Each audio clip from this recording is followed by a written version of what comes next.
Hey everybody. Today, Rahdo runs down Embark, which is a hidden unit deployment game where 2 to 4 players are trying to exploit new exciting lands by having their Voyagers embark on great journeys. And the way it works is, over 6 rounds, we are going to be putting these little cubes that represent our Voyagers onto these boats so that they can reach these new islands and either colonize, explore, or mine, or engage in some regional conflicts. But before the game gets going, we got to set up. In a 2-player game, we're going to have 2 islands, and the game comes with a bunch of different islands, all of which have different special powers and unique setups and all of that. Plus, there's going to be a quick draft that ensures everybody gets their own unique special power, like the Day Laborer, Brotherhood, Harbor Master, Initiative Taker.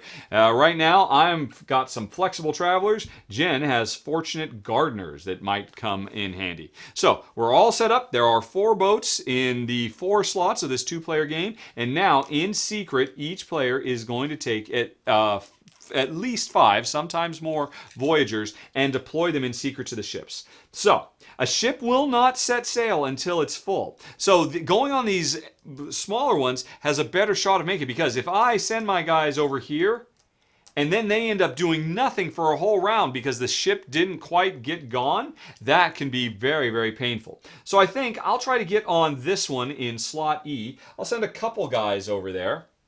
But you know what? If Jen doesn't send anybody there, then again, my guys wait. But I'm going to assume she's going to hopefully send one there as well. And what else am I going to do? I've got 3 more guys. I could try to hedge my bets and try to get them all on the D boat over here. Let's go with that. So I'm just trying to go on these little ones, trying to get them moving. Jen, she's got 5 as well. And Jen can count. 1, 2, 3, 4, 5.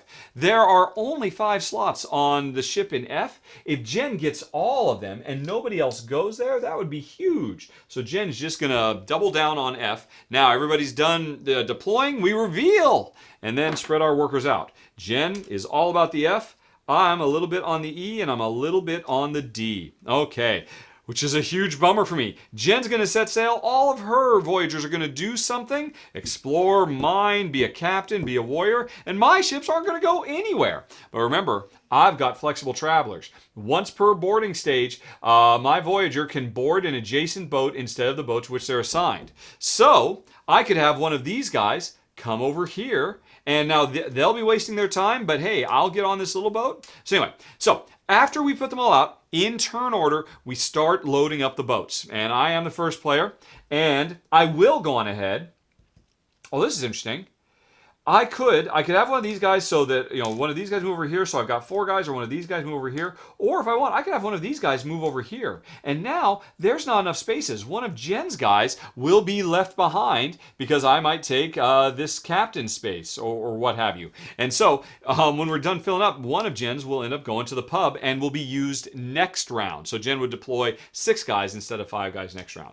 But I don't want all my guys to lay around, so I'm just going to have one of my guys come over here and grab this captain space. And now, because we're only a 2-player game, Jen, she's pretty much got all of these spaces. I've got these spaces. And then I've got one guy over here. We would have done that in turn order. And if there was more overlap of what we were doing, it would have made a difference, because whoever is in the bow of the ship gets off first and gets access to stuff. But then there's also the different, this is a colonist space, a mining space, a mining space. I'll come over here.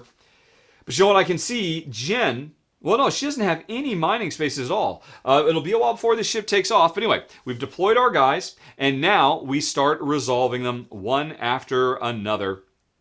And this ship did not set sail. This one did. So let's start offloading. Hey, this guy is an explorer. So he goes to the first explorer spot.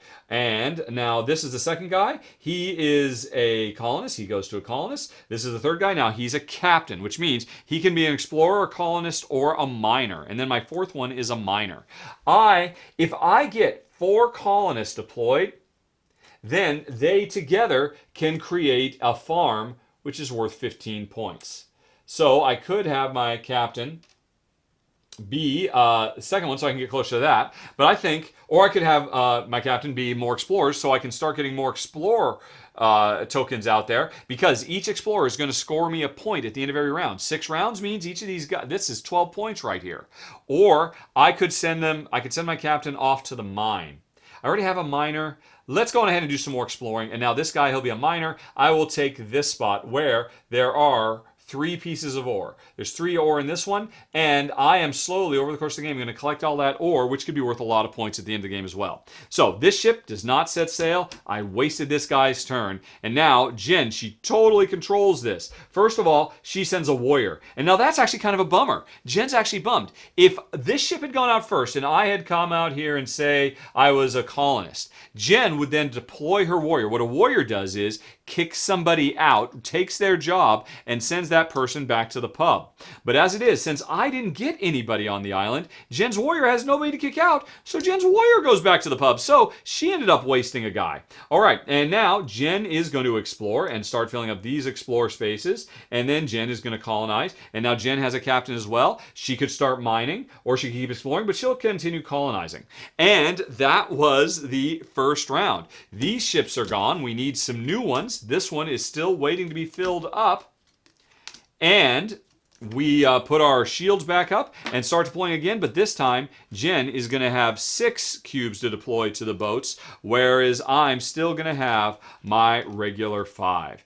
And that's the way the game keeps going. Oh, but I did forget, at the end of the round, I got 2 points for my 2 explorers, and I got 1 ore. That all happens at the end of the round. Jen also got 2 points, and that's it. But once she gets 2 more colonists out here, she'll be able to make a 15-point farm as well. So anyway, but in the meantime, Jen got her 2 points. But no ore. All this ore is still waiting. Although, wait, no. Jen was the fortunate gardener. Instead of building up these colonists to make a farm, at the end of each island stage, you can return 1 unprotected colonist, i.e. a colonist who hasn't been, made a farm, can return to the pub and take a tile from a mine. So Jen she found some ore while mining. She'll go on ahead and take this one, because here's an interesting thing. Once you've deployed a guy here, every round he'll take one. Once they're all gone, he's going to do nothing for the rest of the game. So that can be really painful, just watching a miner sit here doing nothing for the rest of the game. Jen could bleed this mine free and still keep getting her guys back to deploy them in future rounds and not have somebody stuck there,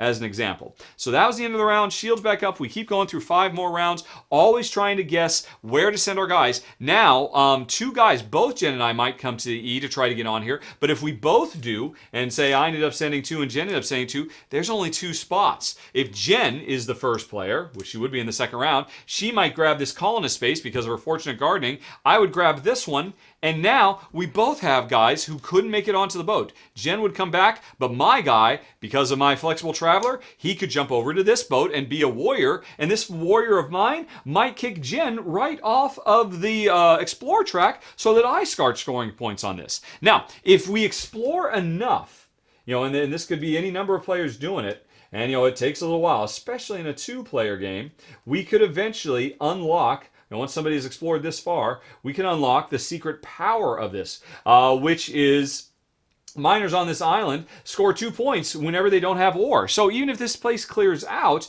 if we've done enough exploring, we can unlock these cool powers. Every one of these boards has cool powers, sometimes multiple powers, but that requires a lot of exploring. And that gets to my first really big complaint about Embark. Jen and I do not enjoy these warriors at all.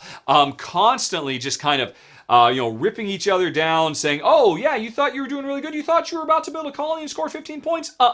My warrior came along and kicked you right out and replaced you. And now I'm building up. Oh, but then your warrior kicks me out. It's just like, the game, for our taste, the game really didn't need this extra level of in-your-face tit-for-tat, especially in a 2-player game where there's really no interesting choices about it. Oh, if I'm a warrior, I'm just going to take out your most valuable thing. If there were more people, it might be a more interesting decision of where to go and what to do based on who seems to be in the lead. But in a 2-player game, the warriors are just kind of, well, we're predisposed not to like them anyway because we're big Care Bear players. And it's just a shame because the core game here is actually pretty sharp. Jen and I love hidden worker placement deployment. We love it in Fresco. We love it in Dungeon Pets. We were really keen on the idea of a light, quick game that has the same core mechanism. But, the warrior stuff constantly, bumping each other around just didn't really sit well with us. And even though there's so much variety with all these really cool player powers and environment powers,